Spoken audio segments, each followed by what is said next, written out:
Welcome into another episode of That's Boxing.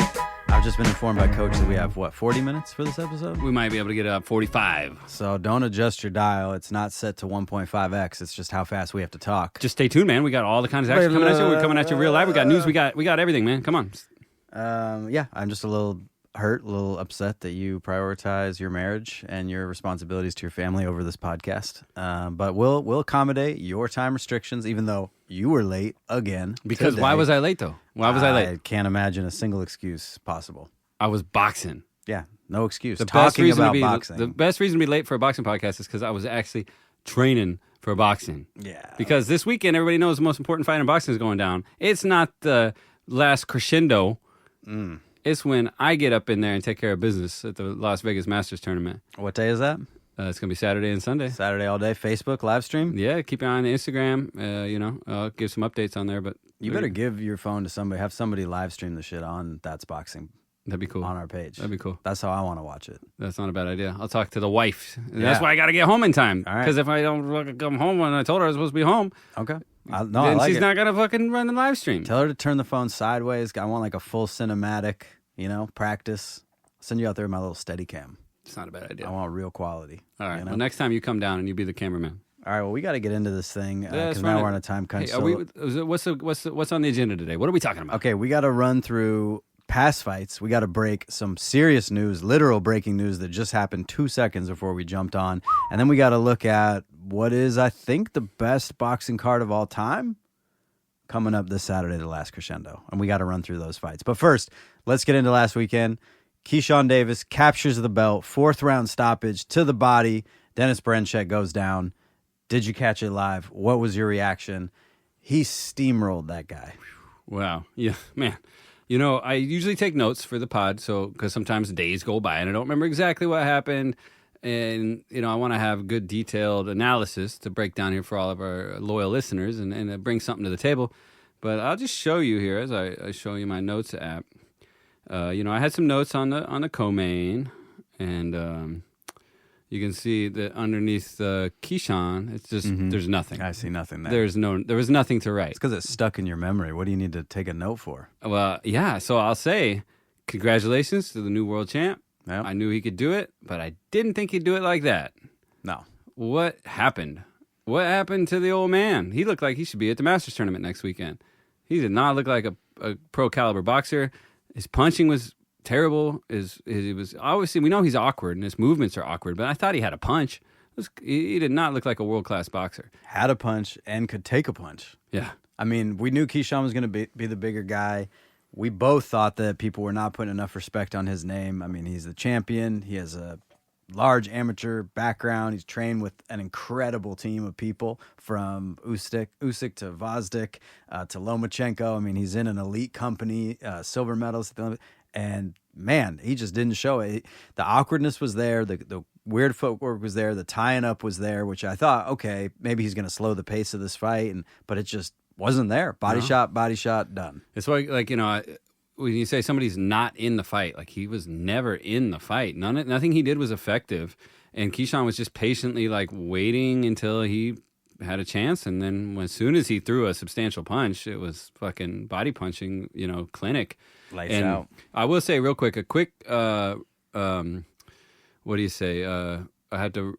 I made a mistake on the last podcast. I brought up Floyd and I mentioned him as a silver medalist when in fact he wasn't. He was a bronze medalist. So excuse the error from last week. I know you guys listen to that. And somebody probably wrecked their car screaming at the fucking stereo saying, "Coach, he wasn't a silver medalist. Don't you know anything about boxing? He was a bronze medalist."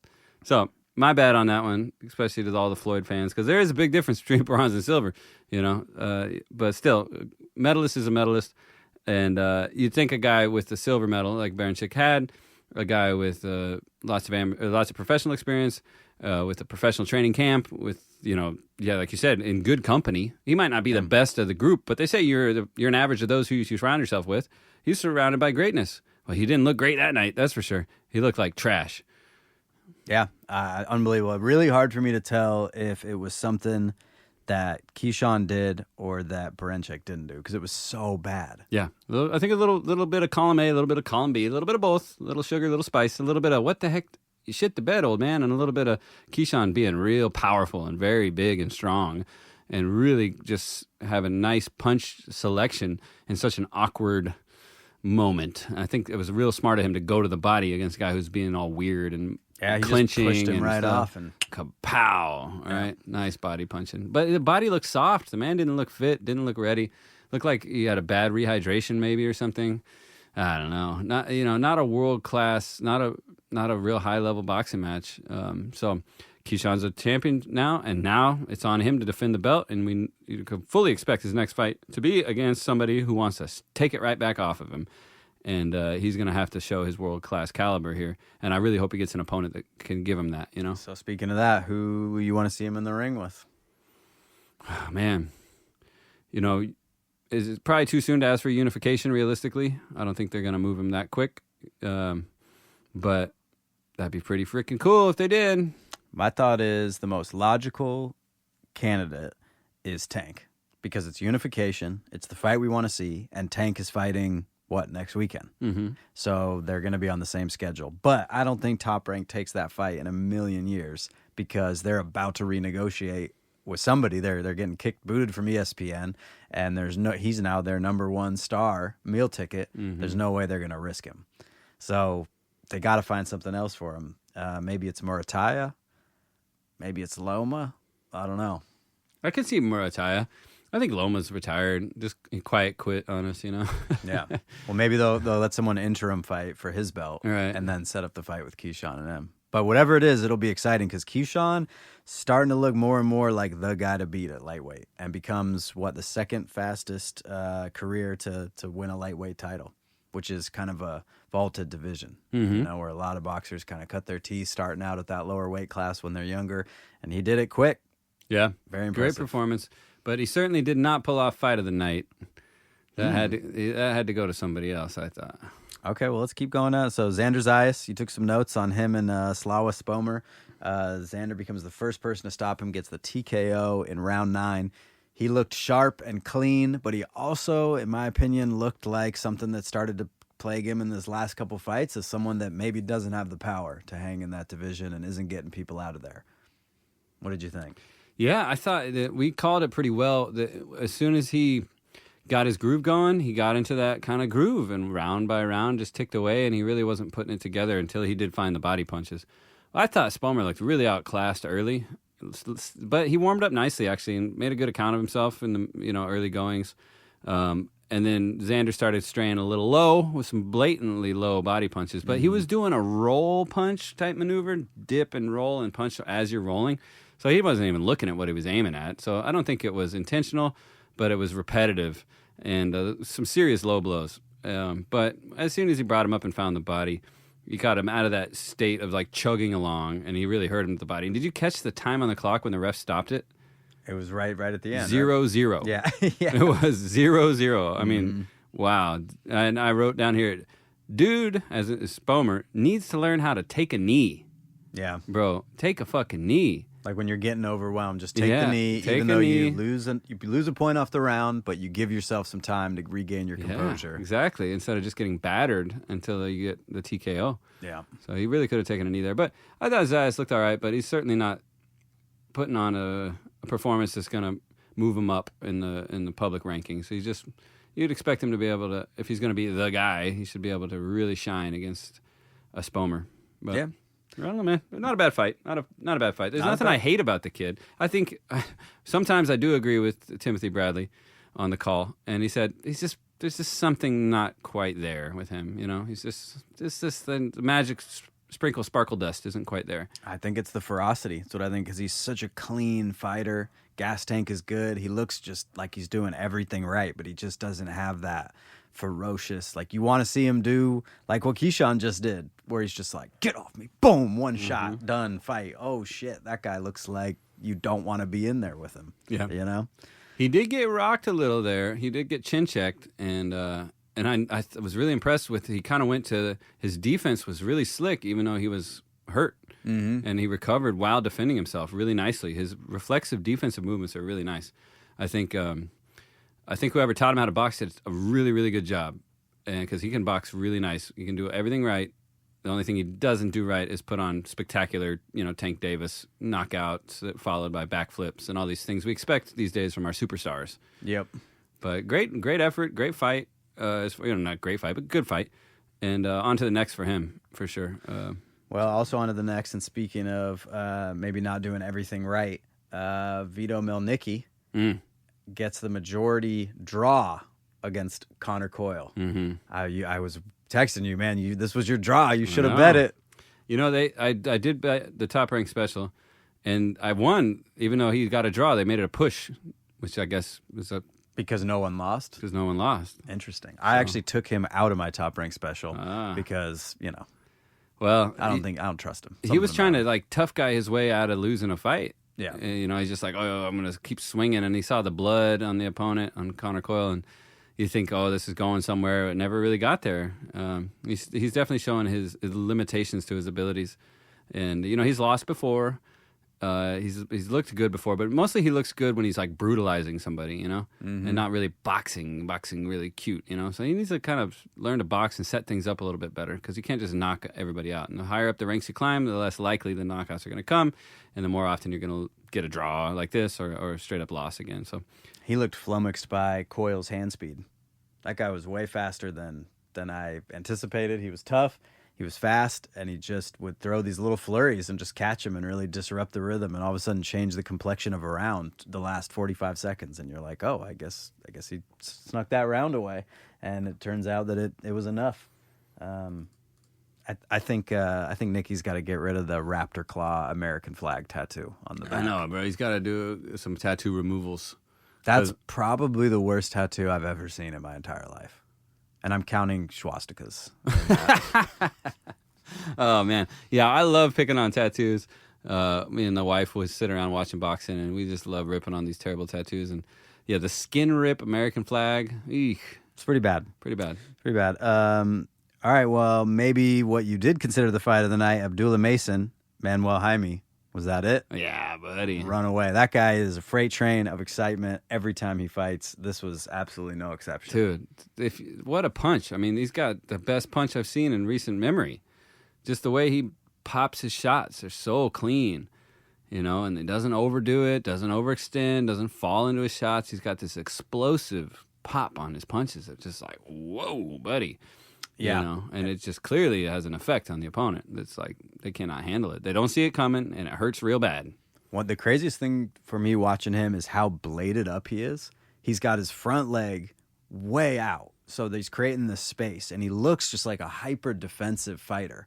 But somehow, even from bladed up like that, he doesn't have to square up to get the rear hand out and really do damage. And I don't know how he does that. I don't know how he generates so much torque, never getting square and saving himself, becoming a target. Yeah, great boxer. I mean, I think he's the next thing for sure. I don't know how he should ever be billed under a Mielnicki ever again. This guy needs to be moved up. They got to put him on he wasn't even first on the prelim. That's crazy. I don't get it. Yeah. They got to put him on the main card. Well, someone who maybe they never have to put on a card again is Jared Anderson. Did you watch that snoozer of a fight? I did. I think the most exciting thing was his opponent's groin shield popping out of his fucking shorts like a fucking cork out of a bottle. He couldn't keep that thing in. I thought we were going to get the Mike Tyson full moon. Yeah, they had a serious equipment malfunction. And then Bradley just roasting fucking, what's his name? Jared Anderson. For complaining, for not looking like he wanted to be there, for having bad body language. And I couldn't help but agree. He looked terrible. Yeah. He looked gassed, tired. He kept saying, I don't want to go 12. He'd sit down in the corner. I don't want to. Shut up. Yeah. He said, the coach said something about body punch. Oh, I don't like hitting him in the elbows. Yeah. I'm like, okay, well, and the coach is like, okay, well, change your target, change your target, bring it up the middle. And just that argumentative mentality. I mean, what are you doing here, man? This is a high-risk sport.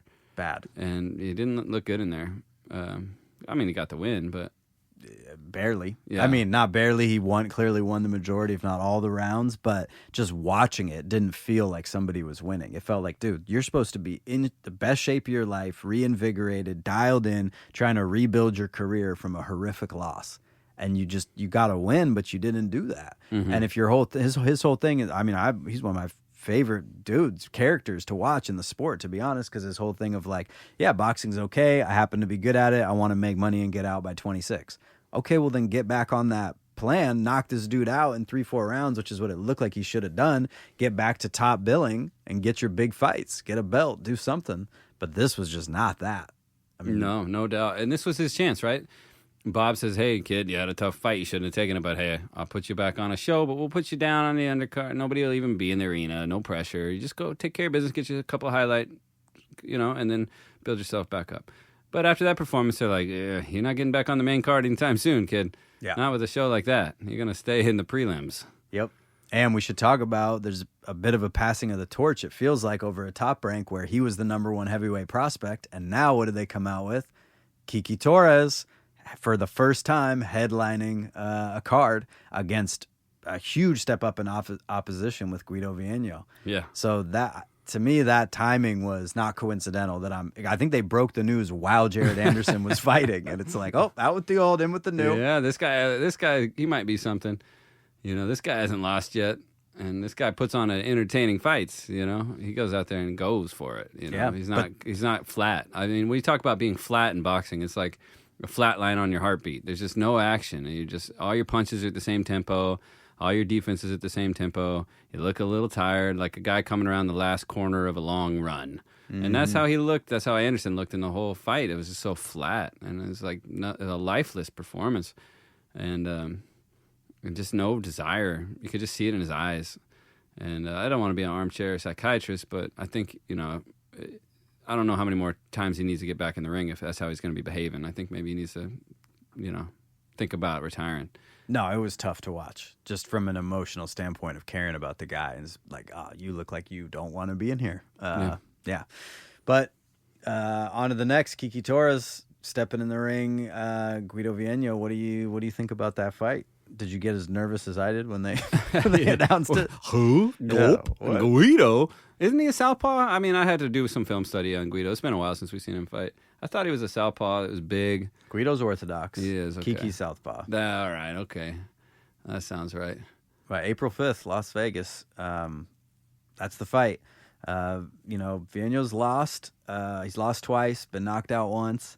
I lost some money betting against him when he fought Makhmudov. Thought Makhmudov was just too big, too powerful, like the immovable object. But Guido just looked long and athletic. Mm-hmm. He's I think he was a tennis player, right? Wasn't he? Something like that. Yeah. And so he looks like he's got that athleticism, which I think will be interesting because Kiki similarly is a bit of a smaller heavyweight and can move around really well and throw a ton of punches.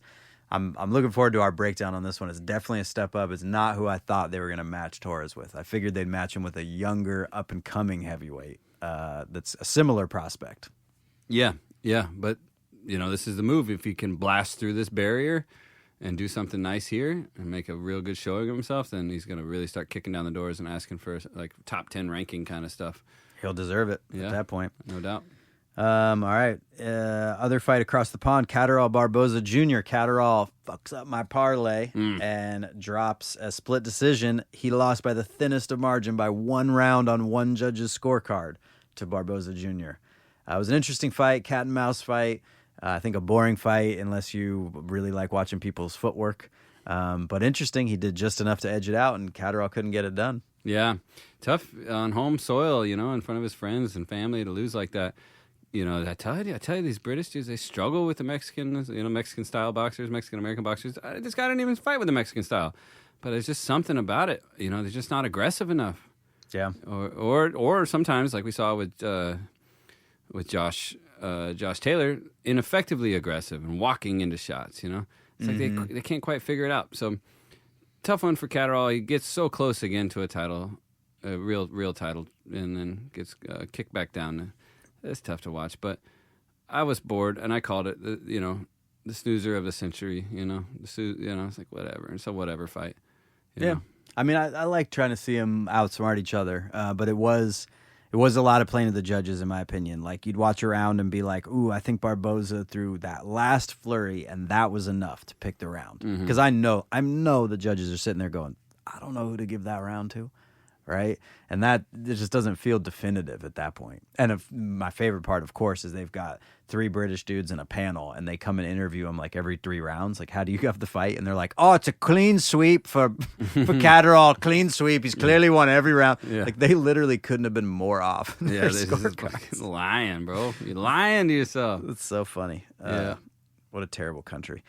Moving, just kidding to all our British listeners. Great food. I love those peas, man. Yeah. Last big card was the Golden Boy card over on DAZN. Oscar Duarte.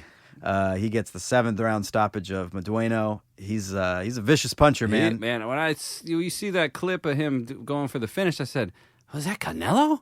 When you see him from the back. Yeah. I said the way he was ripping those shots, and I said, "Wow, man, this kid has been training. He's got tons of strength in his legs. Great puncher, super accurate, and man, he rattled that dude to the core, man. Yeah. I thought it was a great performance by Duarte, and man, I mean, shit, I want to see him back in there as soon as possible. Yeah, super great fighter, great exciting fighter, and great comeback. He had that, less than stellar performance against the Garcia, and I think that's the closest he got to anything famous. And now I feel like he's taken this path that was like, okay, he got to fight the superstar, and then kind of, okay, whatever, you lost, go away. He's like, I'm not going away, and he's grinding the hard way back up, and now he's stopping guys that haven't been stopped, and he's making it look fucking nice. I'm saying, okay, he's chugging his way back up to the top again. Yeah, he's doing what we just said we wanted Jared Anderson to do. He's building it, and the Ryan Garcia win is looking better. He's making it look better and better in hindsight. Sure, right? Yeah, he's an exciting fighter. That was a great fight. All right, boxing news. Yeah, let's get into the news. Man, breaking news. Breaking news just now. Undefeated lightweight Floyd Schofield, who was set to square off against Shakur Stevenson in a very anticipated fight, is effectively pulled out. He no-showed at the Grand Arrivals today. His dad came out and tweeted that his son has been poisoned by Shakur Stevenson's masseuse. You can't make this stuff up. Wow, dude. What the drama. hell is happening? So they're hunting for a last-second replacement for Stevenson. They're looking at Musso Galam, who's I think he's a featherweight contender. I don't know what they're thinking there, or lightweight Josh Padley as potential candidates. But I mean, we're talking 5 days' notice. No, that's rough. That's the final hour. Pretty crazy.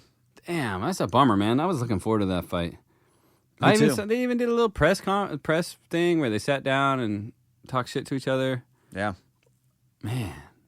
Bummer. What the hell? This guy, Stevenson, his career, what has he got? Did he get cursed by some voodoo doctor? He's kind of cursed. His hand problems, his opponent problems, his poor performance problems, Yeah. I mean, he just can't quite get momentum. He's got a dysfunction, man. Yeah. He's dysfunctional career syndrome. Just get to work, man. Sometimes it's not even your fault. Sometimes it is. That's why you got to make sure it's never your fault. That way, when you lessen the chances of screwing things up. This is not his fault, but man, what the hell? After all that shit talking too. This was a good fight for him, I think. I mean, he either needs somebody, and maybe I'm giving a little bit of credit to Schofield here, but I think Schofield's a good opponent. Like he's a boxer, he's a puncher, he's exciting. It's a good name. It's not a Tank or a Loma, but it's a good name. And Shakur needs good names, or he needs to fight 3-4 times in a year and pick these dudes apart and start padding the stats and be 40-0.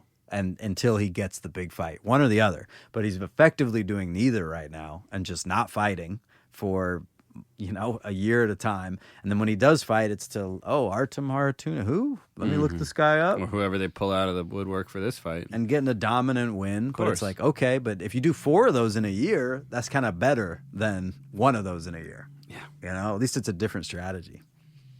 But this card is still absolutely stacked. I almost can't believe it looking up and down at this card. So let's just bask in this, top to bottom. Artur Beterbiev, Dmitry Bivol rematch. Daniel Dubois, Joseph Parker. Shakur Stevenson versus maybe someone. Maybe you. Yeah. They'll call you up. Carlos Adames versus Hamza Shiraz. maybe the sleeper best fight of the card. Or Virgil Ortiz Jr. versus Israel Madrimov. Buatsi versus Callum Smith. And opening the card, unbelievable, Zhili Zhang versus Ajit Kabayel. How is this one card? Because it's the turkey, man. The turkey makes it happen. Gobble. He's gobbling. Gobbling it up, man. He's writing checks is what he's doing. True. Taking care of business. Wow. Okay, so don't miss any of those fights. What's your number one right there off the top? It's hard, man, because, when I'm watching fights, I'm also like the other night, I missed a lot of the Melnicki fight because I was, making dinner. Now, I have, I can see the TV from the kitchen, but, I'm not watching every second, so there's got to be a making dinner fight, There's not a making dinner fight. This is an on order one. dinner night. Yeah. But I won't be. I'll be in Las Vegas dealing with this Masters tournament. So because you don't have priorities. I'm looking out for myself for once. All right, Yeah, that's not a priority. I'm You putting are not a myself priority. first after putting you first for all these years. What about some me time? That's how we got to where we are. I know. We owe it all to you. All right, so they're all your favorite fight. Oh man, I think so much potential action. I think you're right about the Adames fight being a sleeper. I think that could be a really good fight. I think I'm really excited about Ortiz and Madrimov. Wow, that kind of come up out of nowhere. Honestly, I kind of forgot that was happening.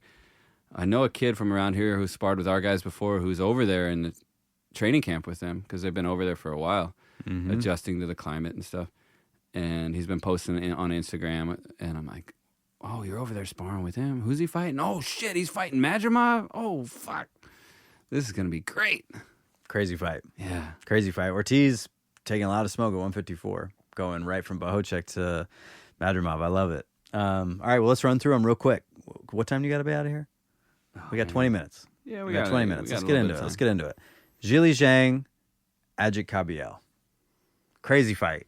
Kabayel, kind of came out of nowhere against Makhmudov, showed a lot of in and out pressure, showed that he was much more mobile for being a big guy, again, kind of athletic, and got the TKO victory. Got the KO of Frank Sanchez, and now moves on to Zhili Zhang. Zhang, the kind of perpetual fringe contender, who's, I guess, ageless at 41. Yeah, I was going to say, how old is this dude now? He's coming off of the big bang that he pulled off against the bomber. He bombed the bomber, and that's the last time we saw him in the ring. Yep. But before that, he took a loss to Joseph Parker, who kind of gave the blueprint a bit to beat him. Parker was down twice in that fight, so he got stung by Zhang's power, but Zhang fades late in the fight, and Parker just kept the pressure on, kept the movement, and, put enough rounds together to win. And I wonder if I'm Kabayel, I'm maybe looking at that as a more athletic guy as the blueprint to beat him. Mm-hmm. Yeah, don't stand around and trade punches with him, though. You got to use those feet, got to get underneath, you got to move in and out, you got to turn around, you got to be active, and don't go lunging in there. But yeah, if you go the distance on this one, I think we'll favor Kabayel. Yeah, like the longer the fight goes. Yeah, no doubt. I mean, Kabayel's proved it against lower opposition. I just wonder if Zhang, Zhang's very economic, right? He doesn't move around a lot, he doesn't feint a lot, but he kind of finds your groove and then just finds the path and ends it, like he did twice with Joe Joyce, right? He just kind of lined it up, and but Joe Joyce is there to get hit, and that won't be like this. So the question for me is this a repeat of Hrgovic, Parker, Joe Joyce? Like, how does Kabayel put it together? Can he kind of stay perfect that long? I don't know. Has he fought any other southpaws? Have we seen him in there with a southpaw? Kabayel? Yeah. Kabayel's orthodox. Frank Sanchez is orthodox. Sanchez had something wrong with his knee. That was a weird loss. Remember, he had movement issues, and he kind of just stopped moving and shelled up. But that's what you got to give. Oh, I'm seeing it right now. They poisoned my son. Is this snack work? Shakur, massage lady, wiped a cream on my son. Shakur, massage lady, wiped a cream on my son. Woo. Mm-hmm. So it's always the masseuse. Just ask Deshaun Watson. Yeah, who do you favor in this fight? You had to pick somebody right now. I feel like it's a bit of a pick 'em fight. Yeah, I think we'll just stick to what I said. The longer it goes, the more it favors the Kabayel. If he makes early mistakes, he's going to go down because of the big bang power. So you got to pick right now. Cabello. Ooh, all right. I'm going Zhang. Okay. I just got to believe that he wants it. He finds a way. Okay. He stops him in 6. Ooh. I like it, but it's a pick 'em fight. To be honest, it's just a great fight. Okay. All right, Joshua Buatsi, Callum Smith, 12 rounds. Actually, for Buatsi's interim WBO light heavyweight title. Does Callum Smith still have anything in the tank? He stepped up to top opposition twice and lost both times. Once to Canelo, once to Beterbiev. Does he still have something? Can he get it done? I think his best years are behind him, and at a lighter weight class, right? Mm-hmm. But he's working. He's got a good team. He's got potential, but I feel like something tells me he's just a little over the hill. Yeah. He's just a little too worn by those wars he had and lost. His left arm probably still swollen from Canelo banging on it with that right hook. Yep. So you think Buatsi's just too fresh? Yeah, but on this one, honestly, I can't pick it right now. I don't have enough recent film study to say. I'm just kind of going with my gut on that one. I mean, that's what my gut says too. They're both about the same age, 31 and 34, with Callum being a little older. But I agree with you. I think that's the question. Just, is he kind of like, just you get stopped twice, and I guess Canelo didn't stop him. Took a unanimous decision loss. Yeah, he just battered him. Yeah, it was tough though. Yeah. But I don't know. He came back and got a win since Beterbiev, and I don't know. I'd be curious what the line is. Yeah, I bet you it's going to favor Buatsi. Me too. But if it's good value on Smith, I could see taking that because he could surprise us. Yeah. He's working with Buddy McGirt, good trainer. I'm sure they're working hard and come up with a great game plan. But when a guy's got sliding down that slippery slope, where you kind of see him accepting the loss. That's what I saw in the Canelo fight. He accepted the fact that he was going to lose about halfway through that fight, and he was in survival mode. And he said, "Man, you can't go there. If you're going to be successful, you can't allow yourself to go there, and you have to find a way to win no matter what." And we'll see if he starts getting overwhelmed and outworked here, if he's going to go into that survival mode again. And if he does, then he's certainly going to lose. If they've found a way to reignite some passion, and then he might have to pull off the upset here. But we'll see what the line says. So Callum Smith plus 165. So a bit of a favorite. And in the previous fight, Zhilei Zhang tempted me at plus 135. So Cabello the favorite. Yeah. Okay. Looks like I'm picking on the wrong side of the line today. Well, you're picking with the favorites. You're picking right. But I could see fading someone counts. I don't know. These are tempting. These are why these are great. This is why this is a great card. It's because these are great fights. Either one easily could see either person winning. Mm-hmm. Right? Yeah. All right. Virgil Ortiz, Israel Madrimov. What do you think? Tough fight. Now, can you squeak out a win against the Eastern European twice in a row? Can you get the gift? Can you get the gift again? Have you made the adjustments? Are you going to do better this time?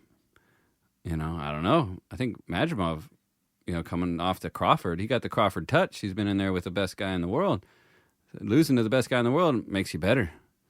The interesting thing about Madrimov is he came out of nowhere to fight Crawford, right? Extensive amateur career, but I think one fight in the U.S.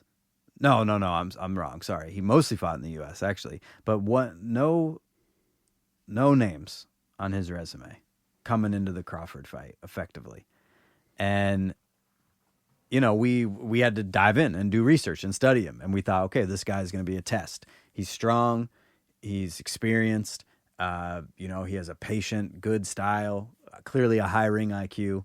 And he did great against Crawford. I mean, he took a unanimous decision loss, but both of you and I thought, if we rewatch that fight right now, we might score a couple rounds the other way. Yeah, no doubt. Right? Yeah. So is he untested, or do we know what we get with him just from that Crawford fight of seeing how well he did against arguably the best boxer boxing right now? And he made the best boxer box, right? And that's how Crawford won. He made the adjustments and he was able to box. Can this younger, less experienced, and certainly not best in the world, Virgil Ortiz, make those adjustments? Can he handle the pressure and the awkward timing? There was one point where Madrimov threw 4 right hands in a row. That's not normal. That's weird. Right. Are you used to that? There's certainly, you can't compare it directly to the Bohachuk fight because they're very different styles. But I feel like this is his time to get his get back, and this is going to be a tough fight to make that happen. To say, hey, forget about that close fight I had. That was a fluke. I definitely won that. Don't worry about that. I'm back on the train. This is a tough fight to try to make your stand. Yeah. It's back-to-back tough fights. So if you had to pick right now, who are you picking? Well, I cheated and I looked at the line already. Okay, so don't tell me. If I had, so without knowing the line. Yeah. Get out my fucking, let my wizard brain activate. If I see this fight playing out, I do my thing. They fight 10 times. Madrimov's the favorite. You think Madrimov's the favorite? That's what I would have thought too. Yeah. And that's why I was asking you about his resume and whether we're basing it on the body of his work or just a close fight with Crawford. Because I was the same thing. I said, man, Madrimov is the established 154-pounder. I thought Ortiz, did take the loss against Bohachuk. And this is, again, another test, stepping up, right? But no, Ortiz is a decent favorite. Madrimov's plus 100. Well, I wouldn't have expected that. It's not too wide at all, but somebody's got to be the favorite here. I like Virgil Ortiz's style. I thought he was really dominant at 147. The weight struggle definitely was an issue. Now he moved up in weight, didn't look nearly as dominant. That's a common thing we see in boxing. But he does have some really nice punches. He's got some really good jab. He's got a good thump on his shots. I'd like to see him get in there and shine, but I think this is going to be a tough one, man. That's a tough one. I'm picking Madrimov on this one. Yeah, I think you have to. Again, a lot of these fights, in my opinion anyways, a lot of them are pick 'em fights. It's like 50-50 at best. Like, you just don't know who's going to win. They're two great fighters. Even looking at the body of work, they haven't both faced high enough quality opposition to effectively both their fights were kind of a draw. The Bohachuk fight with Ortiz, kind of a draw. The Crawford fight, kind of a draw. Not a lot of Nobody action. dominated. Right. Enough to say, wow, you totally won every second of that fight. They had moments. I will say what's they were interesting competitive fights. Is Ortiz and Bohachuk just got in a firefight. Crazy fight, both fighters down, just nuts, right?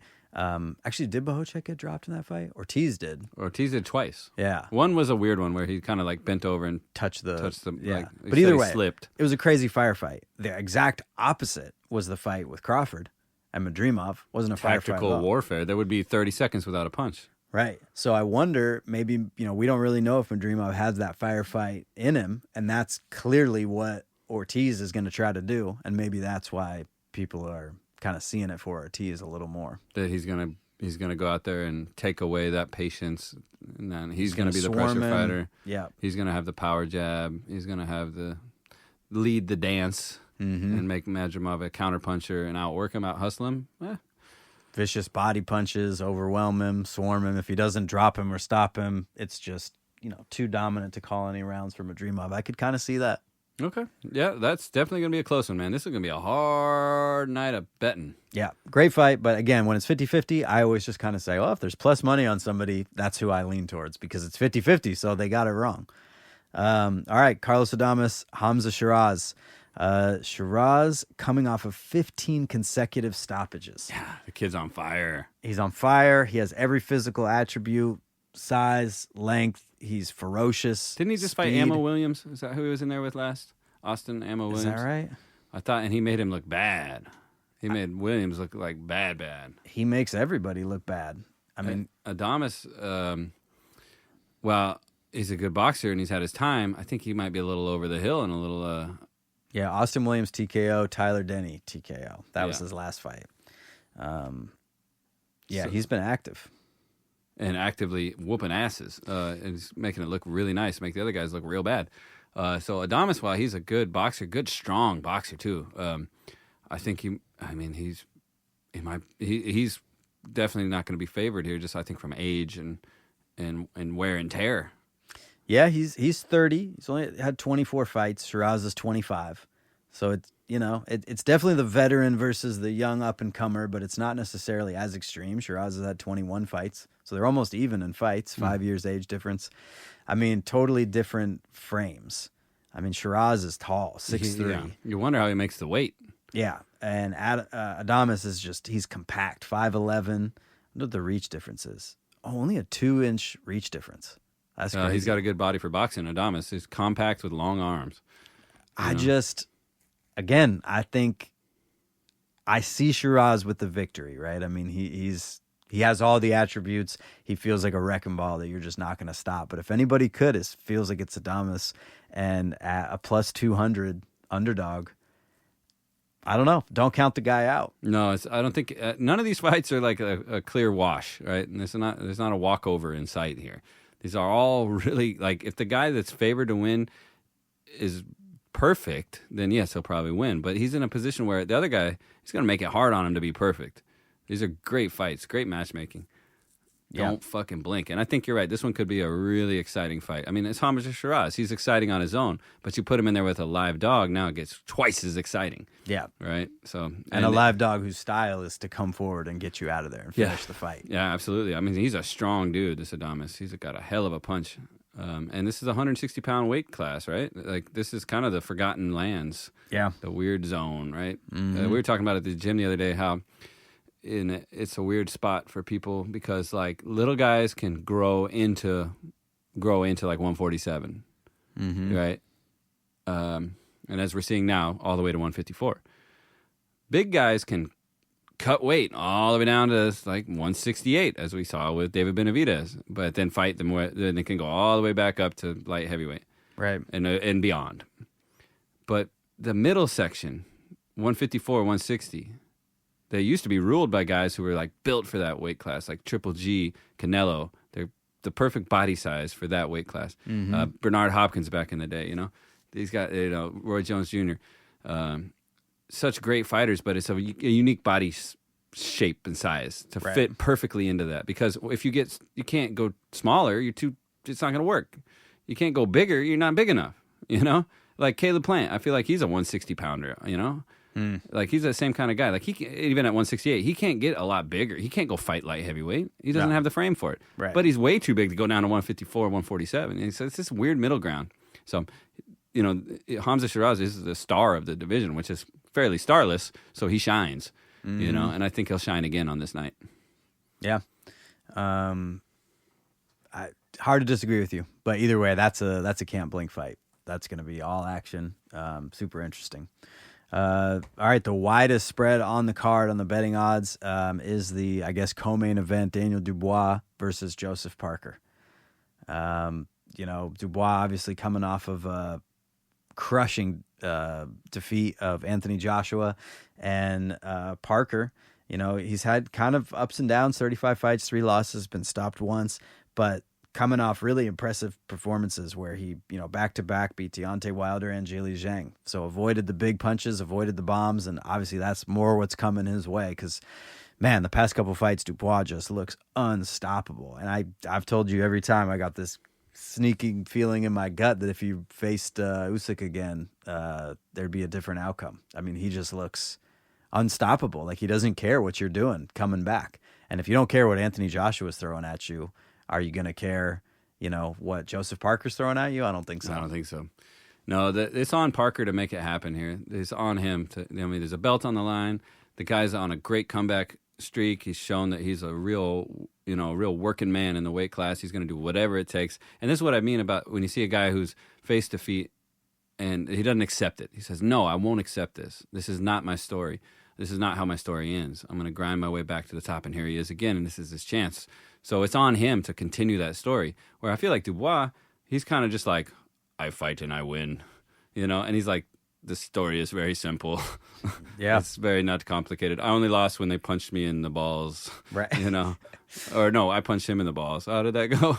Well, he's been stopped twice. So he got stopped by Usyk, which is crazy because that's Usyk's only stoppage win as a heavyweight, right? Another one, he broke his orbital or something, right? No, that was the other kid. Did he beat Witherspoon? That was his first fight. As Witherspoon, I think Witherspoon threw in the towel, retired quit. in the corner in Yeah. like round 7 or 8. Yeah, which was mostly probably Usyk did. I'm saying, Yeah. So Dubois, he took a loss off that, and I remember you watched that at the casino when we were up there for the fights at the Emerald Queen in the big screen, and I walked over there and I was like, what the hell is Usyk doing on the ground? And you're like, oh, I don't know. Fucking shit's going on. It was a low blow, And then I maybe, walked away, think. and later you said, oh, he won the fight. I was like, what? What the fuck happened? Yeah. You know? That was a crazy fight. But he stopped him, and Joe Joyce stopped him. Joyce stopped him. Yeah. Huh. Yeah, he's been stopped twice. But, again, like, he's come out. He had an eye problem, though. Like, there was like a physical reason. Like, he broke his orbital or detached his retina or something. That was in the Joe Joyce fight. Right, and they was labeled a quitter. He quit. No. That was the Usyk fight. He took a knee because he had a fractured eye socket, broken orbital in the Joyce fight. In the Joyce fight. And he kind of got a pass for that one.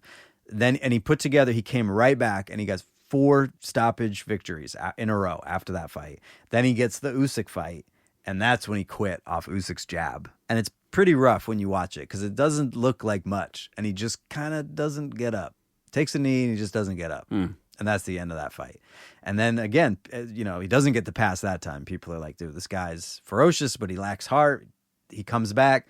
Jarrell Miller, TKO. Hrgovic, we saw that. Yeah. TKO. He faced resistance in both of those fights. Yeah. And he didn't show any lack of heart there. He showed heart. He showed grit. He showed toughness. Yeah, he was landing the rear hand right down the pipe all fight, and it just didn't make any difference. And you and I both bet against him when he fought Anthony Joshua because we said, you could take those rights from Hrgovic, but you can't take it from Anthony Joshua. But he did just fine.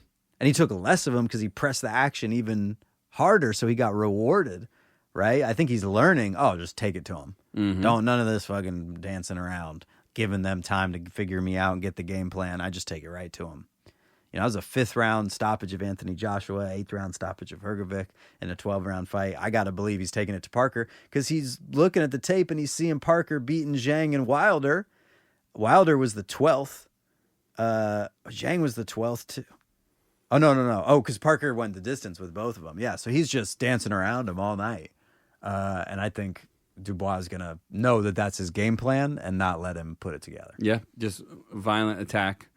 And hitting hard, hitting with bad intentions. Clearly, laying out Joshua, nasty punching. So, I mean, it's on Parker to keep his story going and to be defensively responsible all night. We're going to be watching him walk that tightrope. You can do it. I have favor in Dubois here. Yeah, even at minus 300, plus 235 for Parker. Yeah, no money on that one, but I think that's the smart choice. Just, I think it's going to take a little bit more than what Parker can do to take the belt off the kid. I agree with you. I definitely favor Dubois, and I think this line is probably the most correct. It's probably the most lopsided fight on the card. But, I don't count Parker out at all. He could do it. But I think it'd be awesome if he did. I like it. I like the story. I like the tale of a man grinding back from losses and beating all these bad dudes. And if he could get this belt and then, Parker Usyk, nobody saw that coming. That would be a crazy fight. That would be crazy. That'd be tactical. All right, and then we go into the headliner, the rematch between Beterbiev and Bivol. Do you see a different outcome in this fight? Man, we could do a whole episode on these guys. But very simply put, it's up to Bivol to do better than he did last time. Does he have the capacity to get better? Is he going to come and be a different man? I don't think so. I think it's going to be another Beterbiev win. Yeah. I got to agree with you. I don't think that Bivol can fight a better fight. But I do think the judges can score a different fight. Because again, you watch that fight and it was a great fight. I don't disagree with the decision, but if they'd called it the other way, I wouldn't have been crying robbery either. So I think we could watch the same exact fight play out and just have a different outcome. I haven't looked to see if it's similar, the same judges, or it'd be interesting. Well, I got distracted. I started reading a text. Can you believe I did that in the middle of the podcast? I 100% can believe that you did that. You're an absolute unprofessional. It's on. That's the dynamic. You're the pro, and I'm not. Okay, I'm an amateur. Yeah, I'm well aware. All right, you got the laptop out. You're reading notes. What's the Masters cutoff? 37? 40. Well, okay, this is complicated. It's not. It's 35. Oh, so we're both Masters. Well, this is the thing. From 35 to 40, you can go box in either division, the 18 to 40 division or the 35 to whatever 1,000 years old division. So that's what you're in, right? I'm being 39. I could fight But you're 18-year-olds, But you're but not. I choose not to. I choose to fight Right. other guys my age. Like in this tournament, I'm fighting in the bracket I'm in. There's 2 38-year-olds, 2 39-year-olds. Right. You know, so So that it's makes fair. sense for this podcast. Like you're in the cognitive decline bucket. I'm in the young, spry bucket that has to keep things on track. Yeah, I appreciate that, man. I mean, Yeah. you got to start leaving my phone outside of the room because if that thing makes a light and I look at it and then my ears just stop working and I'm just reading. And I just like watching you read it while I'm clearly just dropping absolute signs about these fights. yeah, and I'm like, whatever, dude. So you're going Beterbiev again. Yeah, You see it. You I see him getting putting it done together. again, man. I think he won last time, and he could have done more. I thought he could have done more. Where I believe Bivol did everything he could do to get through that fight, and he did. I mean, not to say he did anything wrong. He didn't. He obviously didn't win, but he didn't get hurt. And in a situation in that fight like that with this kind of opponent, that's a win in itself. You know, the things he said about feeling the punches inside of his head through his gloves and stuff. It's like, okay, you can make all the adjustments in the world, but you still got to get back in there with a guy who hits that hard, who's that violently confident. You Yeah. know, and he's not going to, it's not up to him to make the changes. This is up to me. I got to be perfect. I got to be even better than last time. Sheesh. So, I mean, if we could see it, I mean, Bivol will do something he didn't do before. I don't know. I don't think he has it. Not unless they make the ring like 30 by 30. Yeah, You know, that would help. that would help a lot. That ring got real small real quick. Yeah, I think, a lot of backing up on Beevel's part. He was taking a lot of shots on the gloves. Every time he took one on the gloves, you could tell it hurt, and he backed up. Beterbiev was taking a lot on the gloves and moving forward and looked like it didn't mean anything. And I think that was ultimately the difference in the judges. Because Bivol was they were both active. Neither one landed anything of immense consequence. And Bivol landed more shots, but they just looked like pitter-patter running away. Yeah. Yeah. And that's what he needs to change. He needs to stand and land something that makes Beterbiev take a step back, wobble, think, anything to make it look like he's imposing anything in the fight. Right. Yeah. So recently I kind of, we're always looking for ways to communicate boxing, to teach, to analyze and everything. And there's a style of boxing you can look at and you can say, okay, this is a guy who, boxing's not traditionally like a turn-based sport, like, where you've got your basketball team runs this way and my basketball team runs that way, whatever. Or volleying and, tennis or whatever. But there is a flow, an ebb and flow to, you can say when it's your turn is when you attack, and when it's your opponent's turn is when they attack. So in that instance, say we're boxing, I could win dominantly by when I attack you, I win because I know how to pick my shots, I know how to set things up, I got great combinations and varying my targets, right? I can get you to the body after setting you up to the head, something like that.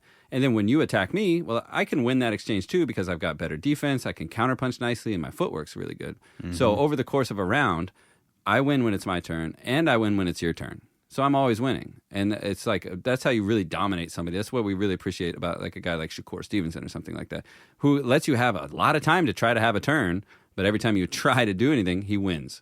Yeah. Every 5 seconds, I keep winning. These little exchanges, these little attempts at having a turn. And then you got other guys who say, why would I ever give you a turn? It's all mine.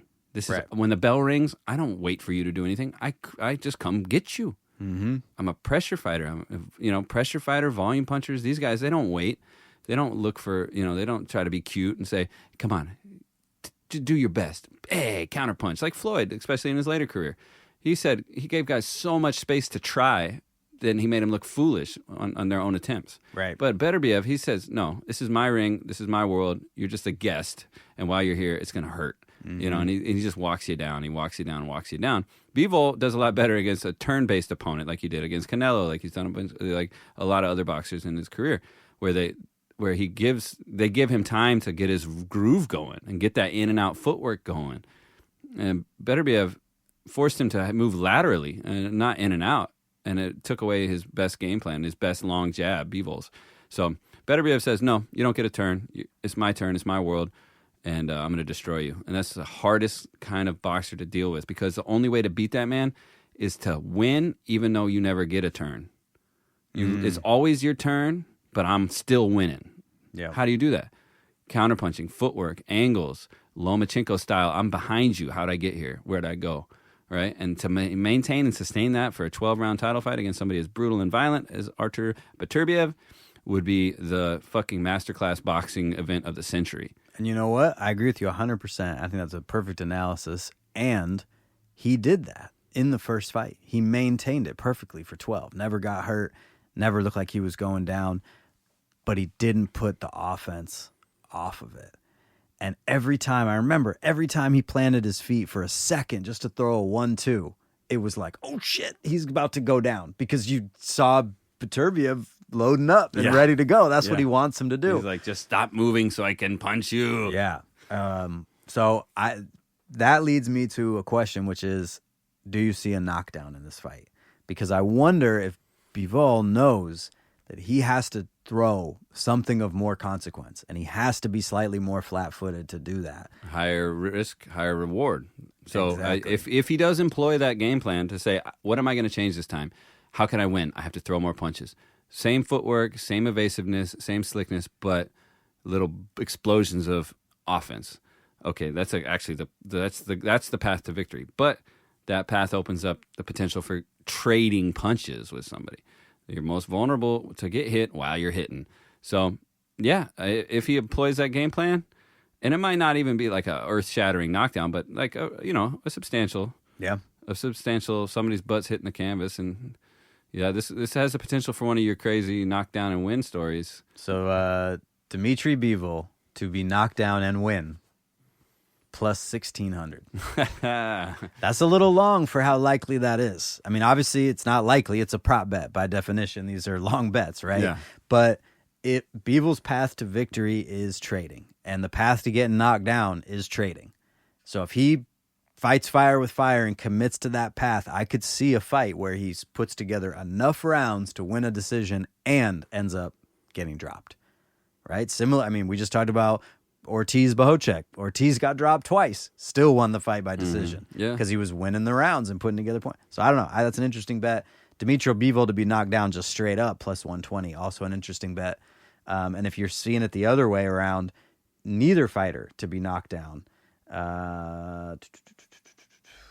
Where was it? Oh, I want a neither. Either fighter's minus 115. I want nobody gets knocked down because that's the most likely. Yeah. Well, let's run through it real quick before we got to wrap it up. Most likely to be knocked down. Who's going to touch the canvas? Oof.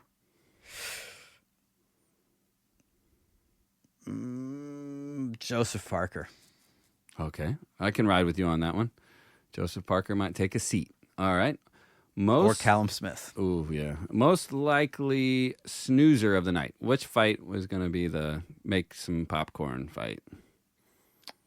Dude, there's not one. What's the check Instagram fight? There's no. I mean, I'm not you. I'm not addicted to my phone. I can, I mean, if Shakur stays on the card, it's obviously whoever Shakur fights. Yeah, Right. especially bring in some last-minute replacement. That's got to be the snoozer. Okay, now what is the fight of the night?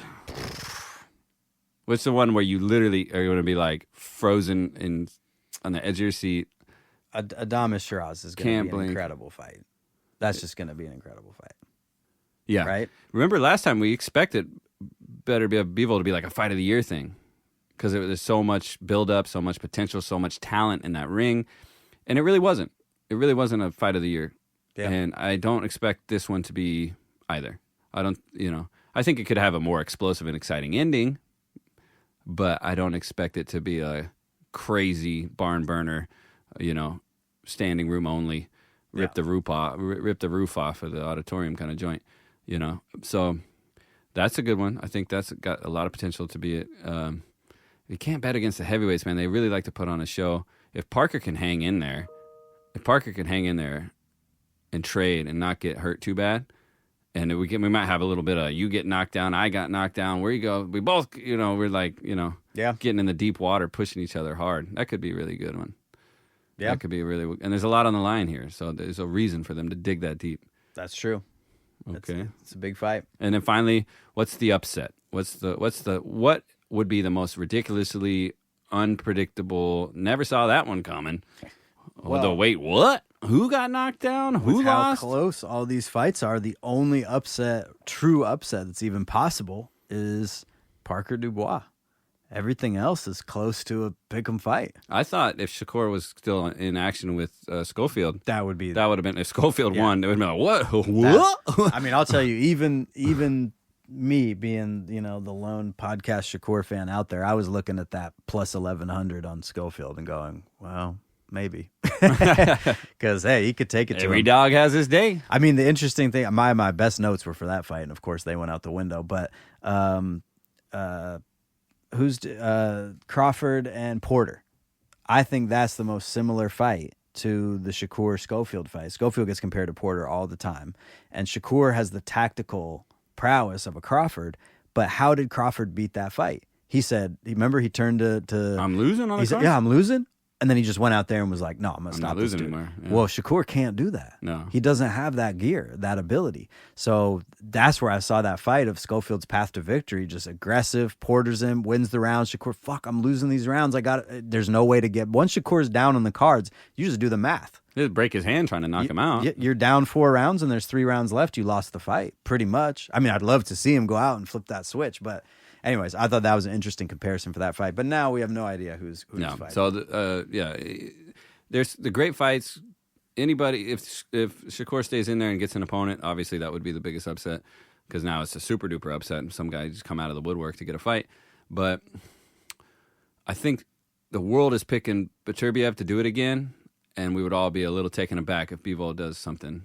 But it'd be great. It'd set up the trilogy. Yeah. I won't be mad at it. No. I hope, for everybody's sake, the fighters, the fans, everybody involved, that everybody shows up, puts on great fights, everybody comes out healthy, and we have good competitive boxing. I don't want to see a bunch of nonsense in the early knockouts. We got great fighters fighting great fighters. We should see great fights. We're going to see great fights, and everyone is going to see an amazing fight on our Instagram live feed. Shout out Shania for filming this. Yeah, put the wife on duty. Actually, speaking of her, I got to get home. We got some stuff to do. All right, everybody. You know what I'm saying? Glued to the TV this weekend. Until next time, I'm Dust. I'm Coach. And that's Bart.